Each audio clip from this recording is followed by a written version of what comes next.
just taking off from Juneau. We were in Knock Bay for a couple of nights, and now we are heading to Glacier Bay tomorrow. We've got a permit to go into the national park, which should be a pretty cool experience. I'm not exactly sure where we're going to stop tonight. Jen's plotting our course, and there's a couple of things that we're considering.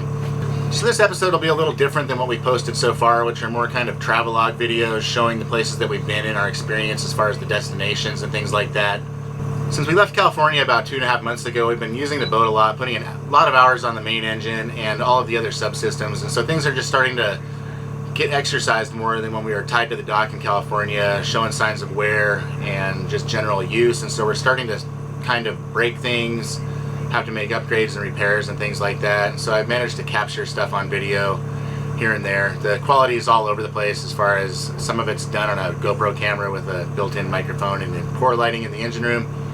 Some of the stuff I've captured with a better camera with an external microphone, so I apologize in advance for the variance in quality that you might see as you watch this, but hopefully it at least shows the experience from a different kind of perspective as far as what goes into actually maintaining and operating boats like this, and our experience so far in the short time that we've been doing it. So we've been in Juneau for about a week and a half. It's been nice because we've been able to get parts delivered and catch up on repairs. The windows in the pilot house here, they used to have kind of stick-on Velcro, which was a constant battle to keep it attached to the windows. So we ordered some snaps and installed snaps on these window frames instead of the Velcro. Just kind of clean things up a little bit. The window frames look nicer without the Velcro on them, and the snaps are easier to put on and off, and they're not sticky. And then the other thing that we've been dealing with is our hydronic heater has been kind of working intermittently. We had some issues with one of the feed pumps to it, replaced that back in Anacortes in Washington. And then most recently it stopped working again, and we did some troubleshooting and figured out that it was the glow plug that actually ignites the diesel flame. Replaced that and kind of opened up a can of worms. I noticed that the exhaust tubing had some corrosion. This is the exhaust tubing from our hydronic diesel heater. And I noticed this when I was doing some work on the heater itself, got that working, and then as I was putting things back together, I noticed some corrosion on the hose clamp. Took the hose clamp off where it exits the boat. Noticed that there was some corrosion on the actual tubing, so I started peeling the tubing back, and it's just kind of totally brittle from, I don't know if it's just exposure to heat and salt water, but this stuff will just kind of crack in your hands. So, one more thing to fix. Actually tried to splice a section in, a new section. This is where I had it attached to the outside of the boat, and then it actually fell apart upstream of the splice. I didn't realize this piece was in such bad shape. This splice was kind of buried right inside this insulation blanket, and turned the heater back on, started to get some smoke into the engine room intake where this thing exhausts over the side of the boat in this cabin, in this space right here. And what I ended up doing is ordering an entire new section of hose, new hose right here. So I'll replace the entire length from the heater to the outside of the engine. So I got the exhaust hose for the heater all back together. The next thing to do is going to be to take this and throw it where it exits the side of the boat over here. This end goes down into where the furnace is. The furnace is kind of buried in the engine room. Back behind our generator, it's kind of hard to get to. But, not a super difficult project, just kind of a pain to crawl around through a really small space.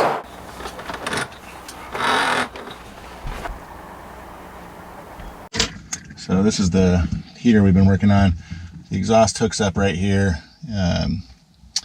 I had to replace a glow plug in it a couple of weeks ago, and that glow plug lives underneath here. This is the electronic control unit for the heater, and the glow plug lives right underneath here. And this is the water circulation loop.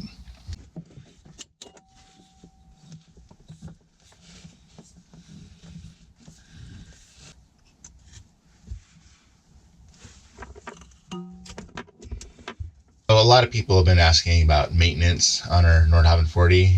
Today I'm down in the engine room. I'm getting ready to do an oil change on the main engine. One of the most basic things to do on this boat, it's set up so it's fairly easy to do with a reversible pump. All we gotta do is throw a couple of switches, put a hose into a bucket, and turn the switch on, and the oil comes out into the bucket. And then to put the oil back in, I just do the reverse. Some people are worried about contamination from oil coming back in through the same hose that the old oil came out of. I can see that being a concern, but to me, the sheer volume of oil in these engines, it's almost 5 gallons of oil that the engine holds. So I don't see, a small amount of particulate contamination from the old oil. I think it gets diluted out pretty well, and there's a really good filter on these engines. So I'm in the camp of just pumping the engine oil, the fresh oil, back in through the same tube. This is the oil filter on our main engine. I always write the date and the hours on the filter just so I know exactly when the oil was changed last. I also write it in an electronic logbook that we have, but it's nice to have it just right here so you can see, and that way if anything else is lost, you always know how many hours are on the engine since the last oil change. And it is nice and accessible on this engine, so it's pretty easy to change the oil without making a big mess. All you have to do is unspin the filter, and a few drips come out. Put a new one on, and that's about it. Pretty straightforward. So this is our oil change pump. It's a reverso impeller pump. There's a small rubber impeller down this end of it. It's set up with a manifold so that we can change oil in the main engine and the generator just by throwing these valves to turn the valve on for the engine or the generator. Today I'm going to change the oil in the main engine and the generator, but first thing I'm going to do is the main engine. So I'll put this valve into the on position, and then there's a switch over here to turn the pump on and off. And depending on what direction the pump is thrown, the switch is thrown, it will pump oil either in or out of the main engine. So one of the things that I like to do every time we change the oil is pull a sample and send it off to the lab so that we can see what is going on inside the engine. I use a kit that I've got from Wheelhouse Technologies, and with this pump, every time you pull a sample, you use a new clean hose, and that way you avoid any contamination from oil that may have been in the engine from a previous batch of oil. And this is a pretty straightforward process as well. This is the pump. You take the clean end of this hose and you put it into this fitting right here. This is the sampling pump. This is the container for the sample. This just screws into the bottom here like this. Now I take this hose from the oil change pump, put it down into the dipstick hole. And this engine has a dipstick hole on each side. This is just the one that I'm using today because it's easier to get to. Put this down into the engine until I feel it hit the bottom of the oil pan. And that feels about right. And then you just start pumping this thing. So that looks like a big enough sample. And then the oil sample goes into this container here. Put a lid on here.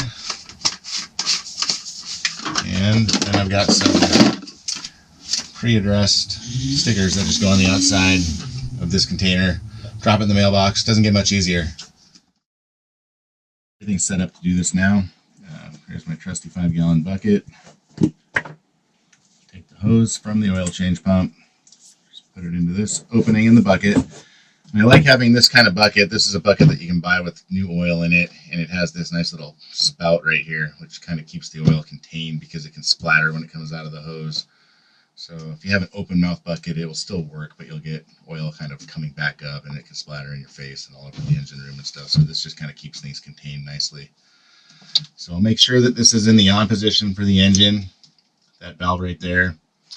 And then I go over to the switch on the pump. There's actually a locking piece right here that normally should be over the button so that you can't accidentally flip it and drain all the oil from the engine. But there's also a valve underneath the oil pan, so it's kind of hard to mess up.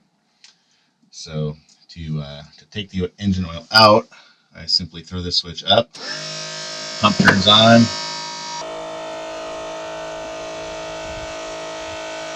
so the main engine is all empty. I'm going to cap this bucket off, stow the hose over here. So now I've got 5 gallons of oil to dispose of. One of the nice things about the marinas here in Juneau in Alaska is that they all have oil receptacles right at the top of the gangways at the dock, so it makes disposing of the used oil really easy. If we were away from the dock, I would change the oil at the required maintenance interval. 200 hours is what the engine manufacturer recommends. But then you have the problem of having to just keep these buckets of dirty oil on board, which I keep the empty bucket inside the engine room anyway, so it's really not much different as far as space. I would just prefer to not have used oil on board. The oil's drained. The next thing I need to do is pull off the old oil filter And it's very simple on this boat. You just need a strap wrench like this. Slides underneath the filter, and it should break free pretty easily, which it did.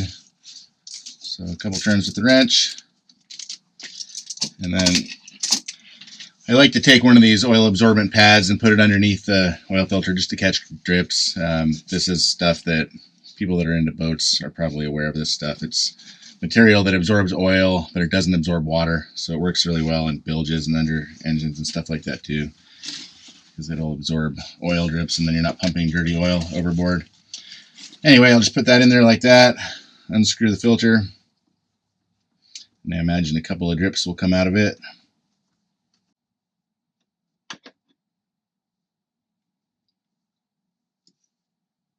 Not too bad. There's the new filter. Usually got 3 or 4 of these on board.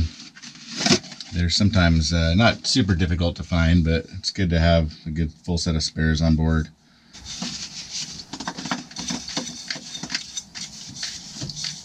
And I usually just put the filter on hand tight and check for drips.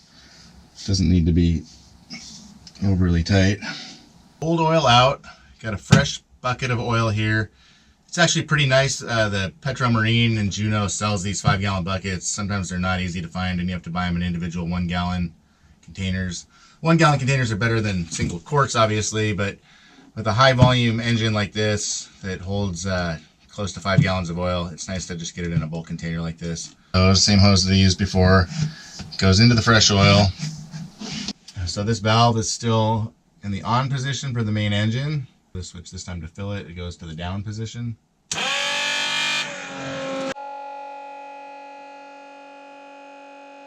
So this is our generator. It's a 8 kilowatt Northern Lights generator. So to change the oil on this one, we've already drained the oil. When I was changing the oil on the main engine, I actually drained the oil for the generator at the same time. So the only thing left to do is change the filter on the generator. So to get to the oil filter on this generator, we'll pop this sound shield off. We've got a dive compressor here that's kind of in the way, so I will actually take this thing, kind of move it up and out of the way to get access to the generator. And the oil filter on this guy is right here, so it's really easy to get to. Just like with the main engine, I'll just spin it off, put a new one on, and then I will add oil to the generator, and it'll be good to go for another 250 hours.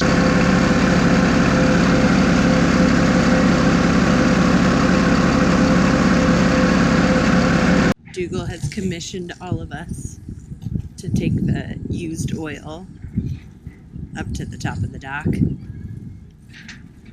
I guess he's got the biggest part on the dolly. Good thing you're strong, man. That looks hard. If you can lift it. Ooh.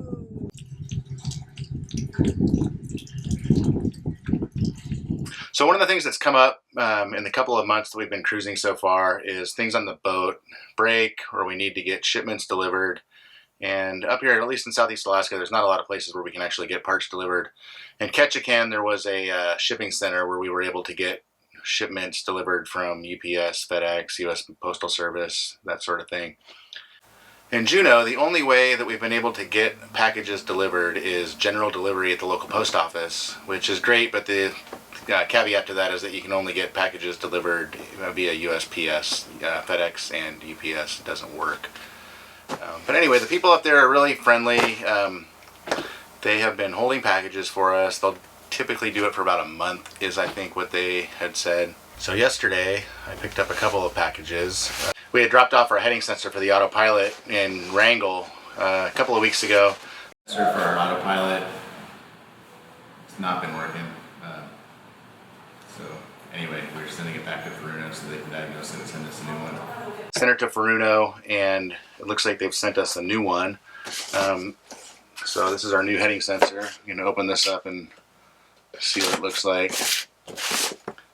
We need the heading sensor for the autopilot to work correctly. We have a backup heading sensor, but it's on the mast built into a weather instrument, and so when we're in a heavy seaway, the heading sensor up there moves around a lot, and we don't get an accurate heading, and the display kind of moves around. It looks like they sent me a brand new one, which is really nice. Customer service there, new cable. Customer service at Juneau has been pretty good. The one thing that I wasn't happy with is that we had to pay out of pocket to ship this thing back to them, because it was still under warranty, but it was, the guy told me that it was coming up on the end of its warranty, and so otherwise they would have paid, which seems kind of strange, but I can't complain about getting a new one. Anyway, our heading sensor, where it's located right now, is inside this little hatch. There's an air conditioning unit in here, a central vacuum, and then the heading sensor. I've just got it kind of laid in place right now until we calibrate it, but it's just this little box right here, and this lets the all the autopilots and everything know what direction the boat is heading without GPS.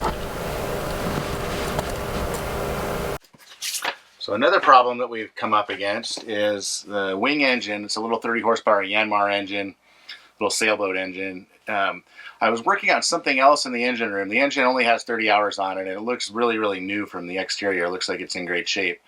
I actually bumped on the exhaust, and this is a mixing elbow right here. The fresh water gets injected here. There's a pipe that comes up from the exhaust on the engine that goes into here. Salt water is injected into this thing and then back down through the exhaust, so it's a water-cooled exhaust. Our main engine is actually a dry stack exhaust, so we don't have any seawater in the main engine, so it eliminates that as a point of failure. There's no impellers to burn up or anything. But the wing engine or the backup engine is still a traditional seawater-cooled engine. And so anyway, I bumped onto this thing, and where the riser came up, this was completely corroded, and the pipe just actually snapped off in my hand.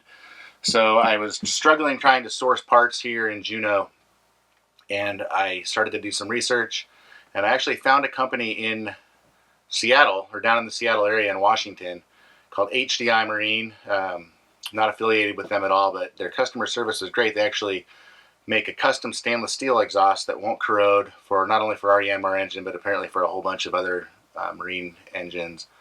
And I talked to the people down there, and they actually built a custom sized kit up for me with a 7.5-inch riser that I need, which is a little longer than most sailboat installations just because of where the engine is in our boat. And they got it shipped out to me that day. That was last week. Today is Tuesday, and I actually picked this up yesterday at the post office.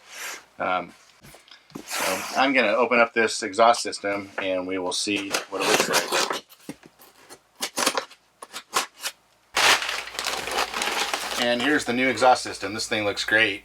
You can see this compared to the one that came off of here, this mixing elbow. This is cast iron, totally subject to corrosion. There's actually rust leaking out here on my table. And this piece here looks like it's an investment cast stainless steel mixing elbow. This is the exhaust piece that comes off of the exhaust manifold on the engine. And then this is the custom long riser that they put on for me. The normal installation just has a couple inches of a riser right here. So this will come off of the Yanmar engine, and I'll install this in the next couple of days, and we'll show you how this actually goes on the engine as well. But it looks like a great part. It looks like a super high quality part. Really happy with the folks at HDI Marine and the fact that they got this shipped out to us the same day that I called. Saves me a lot of headache in trying to source parts through a Yanmar dealer, and it looks like a better part and probably less expensive than if I bought the actual Yanmar part from the manufacturer. Little Yanmar backup engine, they call it a wing engine, and it's a little 30 horsepower, basically a sailboat engine. There's a V-drive transmission here, and it's got a feathering prop. And we don't use the engine very often. It's only got about 30 hours on it. The idea of this engine is that it's a get-home engine, or you could use it to maintain steerage if you had a failure of the main engine. Do run it periodically, but it's only got 30 hours on it, and it looks like, other than normal maintenance, it didn't seem like anything was really wrong with it. So what was hiding is underneath this fiberglass jacket. This is on here as an insulator so that you don't burn yourself when you're doing engine room checks. You're working on the engine down here. This was hiding the fact that this riser is completely corroded, and where the mixing elbow here attaches, I was doing something else in the engine room and I knocked up against this and it actually snapped clean off. So this could have been a major point of failure. If we were running this engine with this thing broken, it would have put exhaust into the engine room, and we could have had seawater being injected all over the engine room as well. So this is something that I'm really happy that we found. And then there's this riser right here. It's about a 7-inch riser, and it comes up into the mixing elbow. The mixing elbow right here, salt water comes in from the heat exchanger through this hose onto this little nipple, and then salt water is injected into the mixing elbow here, and then salt water and exhaust together goes out through this hose over the side of the boat. The main engine doesn't have any seawater in it, so there's a couple of points of failure when you have seawater inside a engine. The heat exchanger needs to be cleaned out periodically. This mixing elbow is a point of failure, especially because all the manufacturers seem to make these things out of cast iron, and cast iron and salt water don't do very well together. I should have actually inspected this thing more underneath this fiberglass jacket. So otherwise, if I had been inspecting this thing more regularly, I would have noticed this failure and wouldn't have had to be dealing with it up here in Alaska. We would have serviced it preemptively. But anyway, as far as repairs go, this looks like a pretty straightforward repair. There's 4 bolts on this exhaust elbow. I've already disconnected the hose, so all I've got to do is pull this off, and we will bolt the new one on.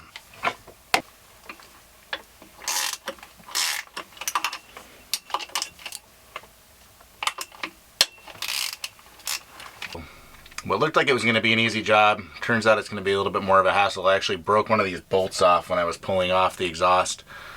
It felt like it was going to snap. I tried to be really gentle with it, and unfortunately it did break.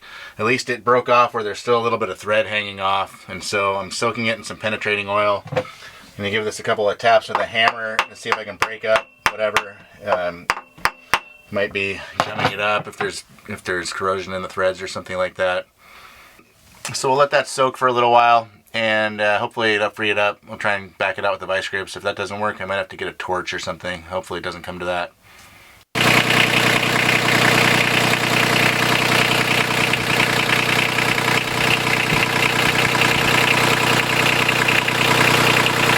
Replacing our reverse osmosis water filter, Watermaker membrane. This is the one that came out. This one's been in there for 7 years. I just looked at the owner's manual, and it looked like it was installed in 2011 when the Watermaker was installed. So we got a pretty good run out of this one.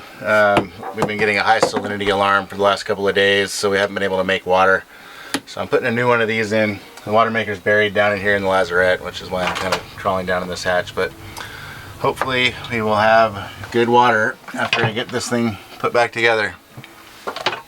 Things that we have to do periodically is just kind of a maintenance thing, is the pre-filters for the Watermaker.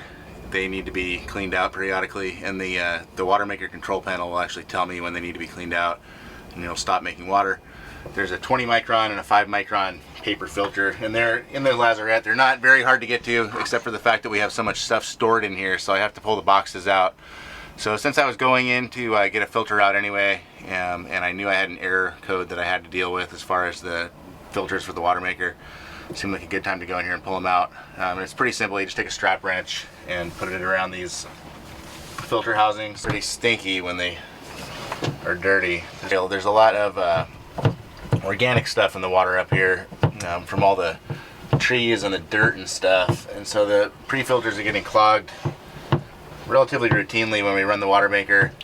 The good thing is they don't need to be replaced. You can just hose them off most of the time, and they still have a lot of life left, even though we do carry a lot of spares on board.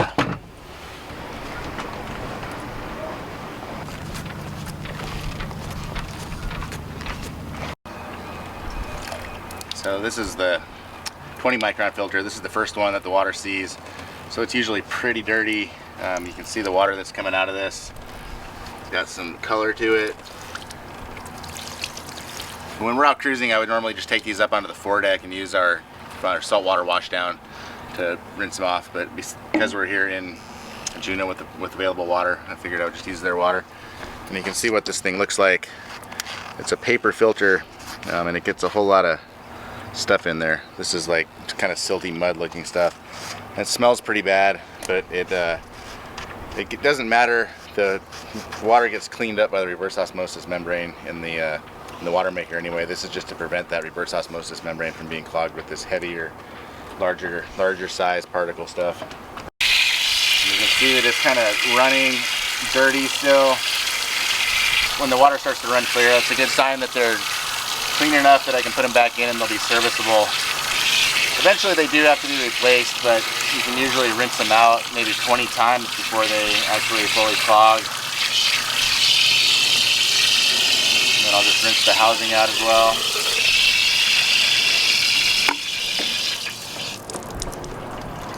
So this is the 5 micron filter. It's next in line. The water hits this one first, the 20 micron, then it goes into the 5 micron filter, which is a smaller filters out smaller diameter particulates. So this one won't be as dirty typically, but if I dump the water out, it's got a little bit of color to it. It's not super bad. And this one, you don't see any of that heavy sludge like you saw on the 20 micron, but I'll still go ahead and rinse it out anyway.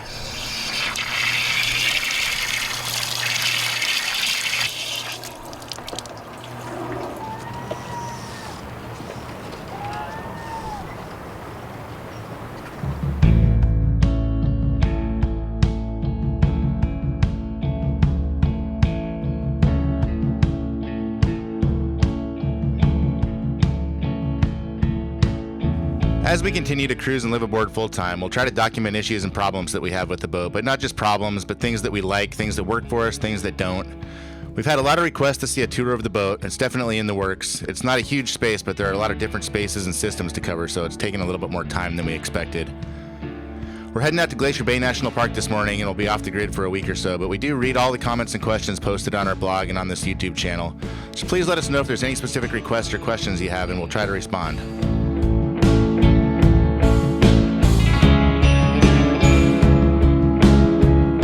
Thanks for watching. See you next time.